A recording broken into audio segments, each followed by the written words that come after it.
Hey guys, it's April with Crafting with April. Today we're going to be, I'm actually going to be testing because I've never done these before and I wanted to do them and see what was the best way. I have two of the stretch canvases. I got these at Walmart for $5.47. I know they make others and some of them swear by the others, but we're going to see. I have vinyl in red and green. And I also have HTV in the red and green. And I'm going to see which one works best. And we're also going to be putting these Dollar Tree lights in there. I think there's 1, 2, 3, 4, 5, 6, 7, 8. 10 lights on each one. And these are just white lights, I believe. And those are going to be fine for me to test this project out. Let me go and cut my heat transfer vinyl. I'm doing the red truck with the green tree, and I'll be back with you guys in just a moment. Okay guys, I have my vinyl images cut, and I'm just going to turn this to where I can stay on the camera and show you guys, but I can get in there as well. I'm peeling my transfer tape off the backing, and I've got that laying pretty flat. And I am just going to kind of eyeball and let it suction up on the middle, and then just let the ends go. When working with a large piece, you don't want your tape sticking to everything. Then I'm just going to burnish it well. I've already done the tree that's going to go in there. And what I did is I punctured where I wanted my lights to be on my transfer tape so that I would have a reference guide. You don't have to do that. You could probably eyeball it once you have it on the canvas, but I wanted to make sure that I put them where I had it in my brain to go. And I didn't want to forget it, so that's why I did that. Alright, that one is ready to go. We'll get the canvas ready. I got to open those up. I'm going to go ahead and weed my heat transfer vinyl, and I'll be back with you guys. Okay guys, I have my HTV weeded, and remember, if you're using HTV to mirror your image for all your iron-on, because when you place it on you want it to be in the correct position.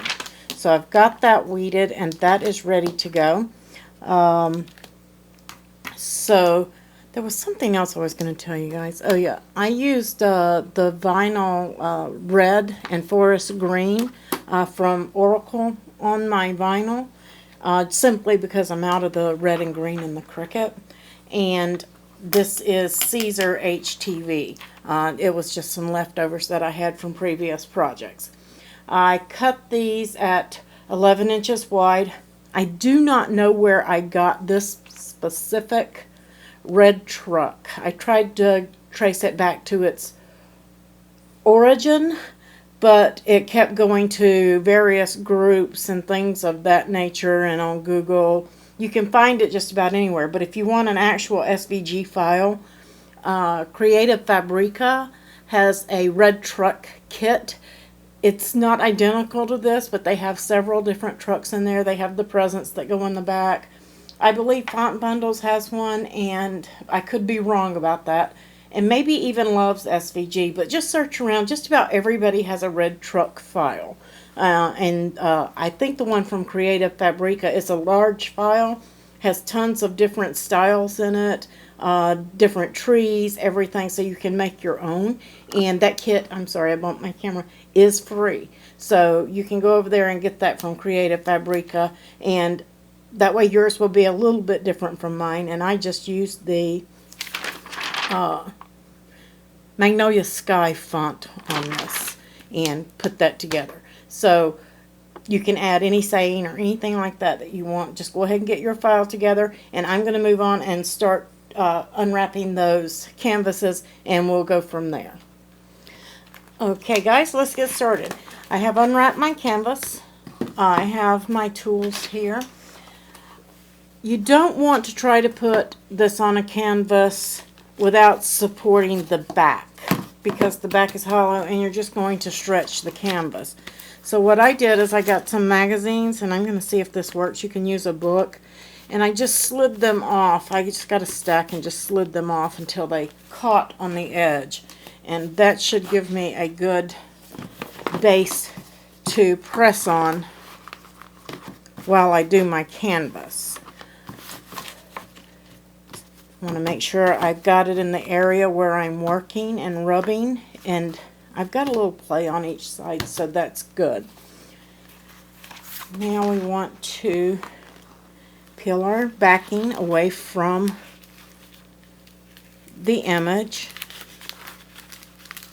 and I burnish this front and back, and then I peel the paper. If you get a little area like this that doesn't want to come loose, I just push it back down with my finger. Make sure I press in the right place, catch it, and then I continue to pull. That way I'm not leaving pieces, and I'm not having to force it or work with it. This is a medium blue grid tack transfer tape. I get at Brilliant Vinyl, and that's because they're right down the street from me, and I was out of Cricut vinyl, so I ran and got this. And I still have some I had left over from last year. I found after I went and got it. I'm just going to make sure we're burnished down. I must have missed a corner.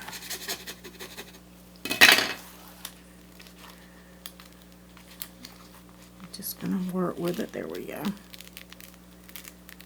And then everything should just peel right apart. If I bump the camera, I apologize. I'm going to have to turn this occasionally. That's why I got this cutting mat that swivels so that I could still do projects for you guys and turn them where you could see them as well as I could work with them. Anyway, I'm going to line up where I want that vinyl to be. I'm just kind of eyeballing it, trying to keep it straight.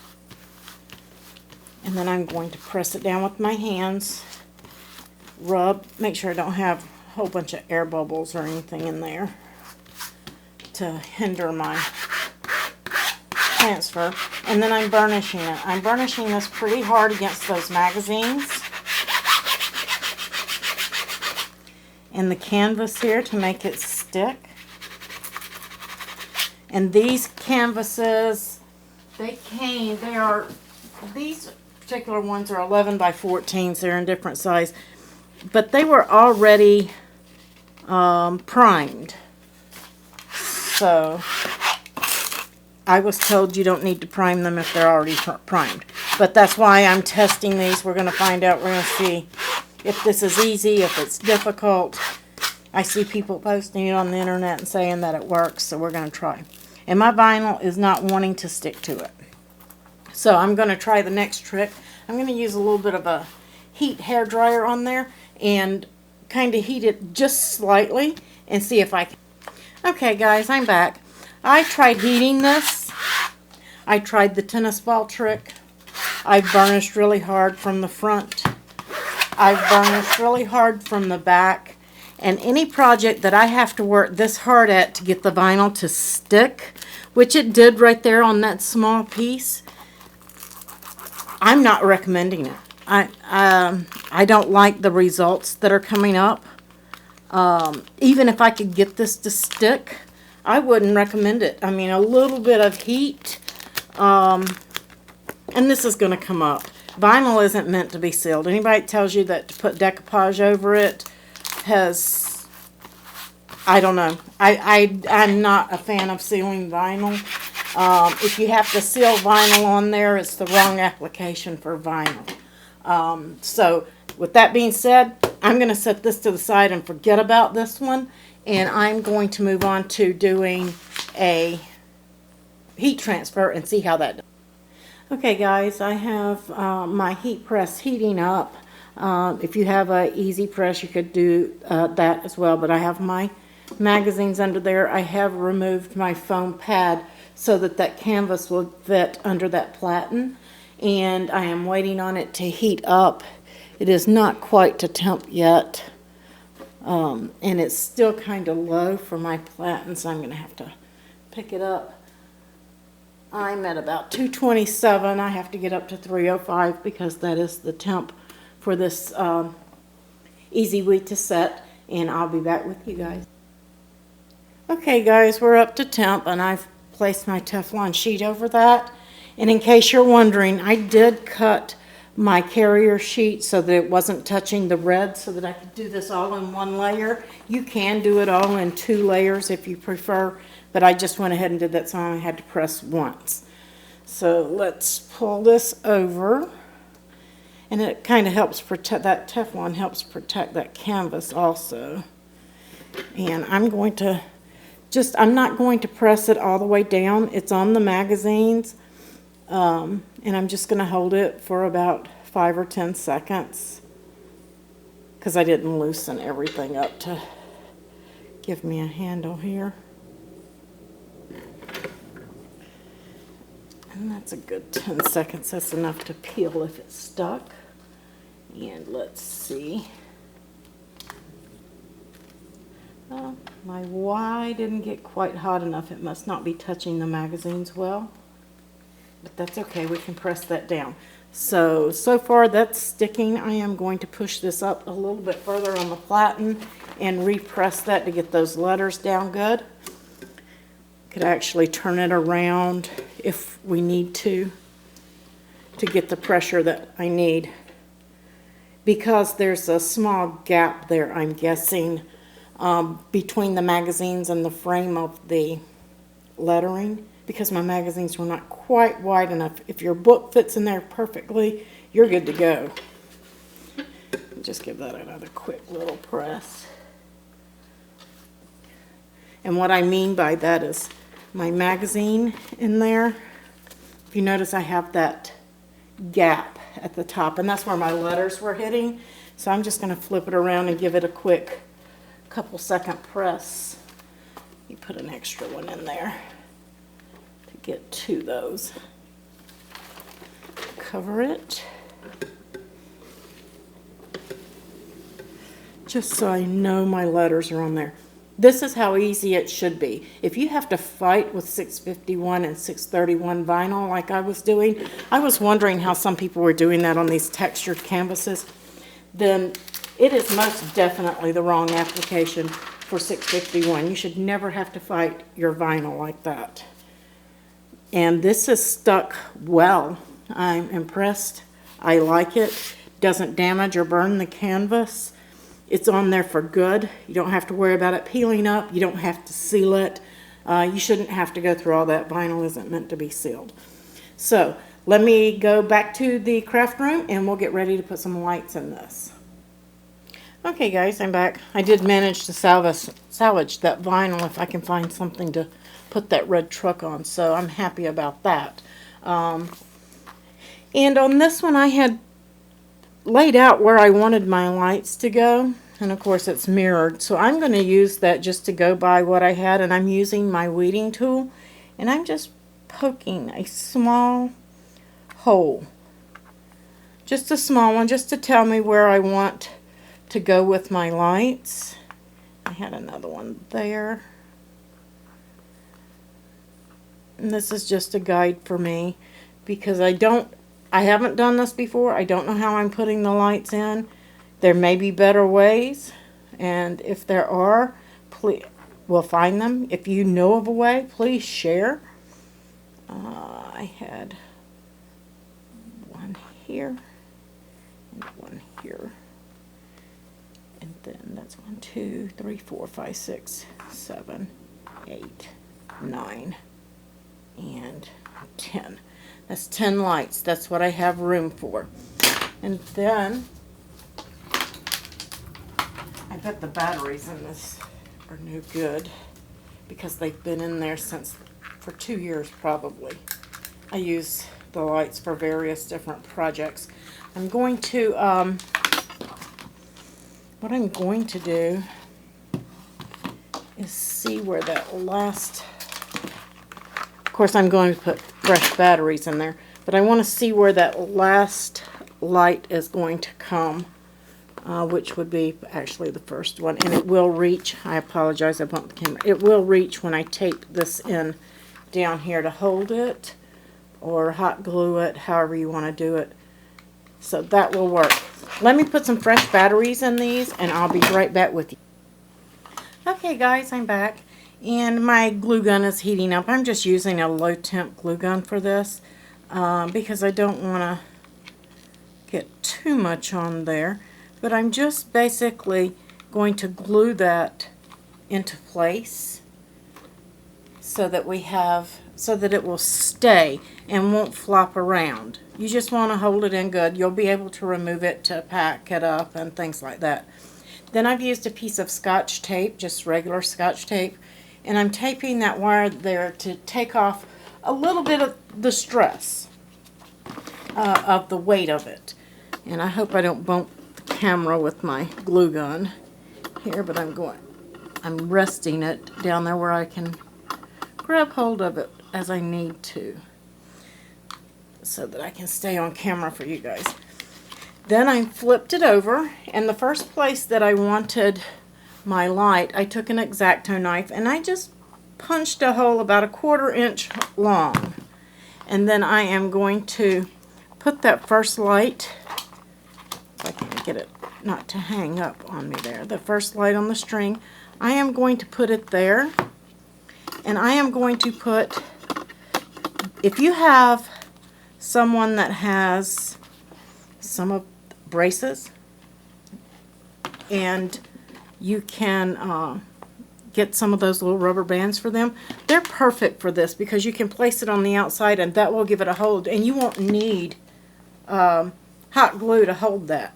But I don't have those. I do know somebody with braces, but I can't get to them today, so I'm just going to do it that way. I have a little bit of hot glue on here.